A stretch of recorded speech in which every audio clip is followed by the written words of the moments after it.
मोदी जी का कार्यकाल देखेंगे तो सर्वाधिक घटिया कार्यकाल है। पिछले 11 साल से हमारे देश को रसातल में पहुंचा दिया है। 55 में इंडेक्स हुआ करता था भूखमरी सूचकांक में, आज हमारा देश 111वें नंबर पे पहुंच गया। सिर्फ 54 लाख करोड़ का कर्जा, 55 लाख करोड़ का कर्जा हुआ करता था भारत सरकार के ऊपर, आज 225 लाख करोड़ से ऊपर का कर्जा भारत सरकार के ऊपर हो गया है। 80 करोड़ 81 करोड़ लोगों को 5 किलो राशन पे जिंदा रखना पड़ रहा है। ये हमारे लिए विकास की बात है या विनाश की बात है? क्या चीज है ये? क्या है? छोटे छोटे देश हमें आंख दिखा रहे हैं, छोटे छोटे देश। अभी मालदीव की यात्रा है ना प्रस्तावित, मालदीव के मुइज्जू ने तो बोला कि हाँ जी आ जाइए, और उन्हीं के जो मंत्रिमंडल में शामिल छोटे भाई ने बोल दिया कि अरे नहीं, ये तो हिंदू मुस्लिम करने वाले हैं, इनका यहाँ पे कोई स्वागत नहीं होना चाहिए।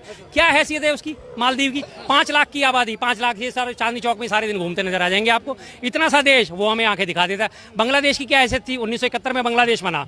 1971 के बाद अभी आके 2024 तक बांग्लादेश की हैसियत थी भारत को आंखें दिखाने की? नहीं थी। 2024 में बांग्लादेश ने भारत को आंखें दिखानी शुरू की। बांग्लादेश कहता है कि हिंदुओं पे अत्याचार नहीं रुकेंगे, जो करना हो कर लो। वहाँ का जो यूसुफ उससे पहले, और वहाँ पे जो अत्याचार करने में सर्वाधिक आगे शेख हसीना, उसे बैठा के तो आपने वीआईपी ट्रीटमेंट दे रखा है। हिम्मत थी बांग्लादेश की 71 से लेकर 2024 तक? हिम्मत थी? नहीं थी। कभी हिम्मत थी? 62 में हमारा भारत और चीन का युद्ध हुआ था, युद्ध विराम हुआ, हमें हारा हुआ घोषित करा गया। लेकिन 68 में चाइना ने फिर से हमारे ऊपर आक्रमण करा।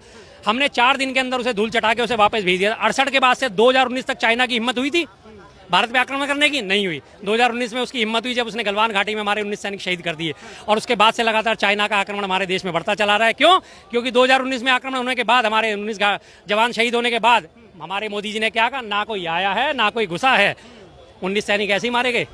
तो इसलिए ये डंका बज रहा है हमारे देश में। भूटान जैसा देश वो हमें आंखें दिखाते, नेपाल जैसा देश कहता है तुम्हारे अंदर घुसोगे तो पहले अपना आई कार्ड लेके आओ, उसके बाद तुम्हें मैं अपने घुसने दूंगा। इससे पहले मुक्त व्यापार था, आना जाना कोई भी नेपाल जा सकता था। जैसे चांदनी चौक से दरियागंज गए, दरियागंज से चांदनी चौक आ गए। आज नेपाल हमें आंखें दिखाता है। 8000 एकड़ जमीन हमारी नेपाल कब्जा करके बैठा हुआ है। एसएसबी को बोलने की मनाही है। 100 रुपए के नोट पे लीपू लेक और काला पानी दर्रा जो हमारे हिमाचल क्षेत्र में स्थित है, उत्तराखंड क्षेत्र में स्थित है, उसको उन्होंने अपने नक्शे पे दिखा दिया है। इनकी आवाज नहीं निकलती। बसों के अंदर जो मैप लगे हुए उसमें भारत का हिस्सा नेपाल ने अपने हिस्से में दिखा रखा है, इनकी आवाज नहीं निकलती। ये 56 इंची है। तो क्या भारत के प्रधानमंत्री नरेंद्र मोदी के नेतृत्व में देश जो है अभी समृद्ध और विकसित नहीं हो रहा?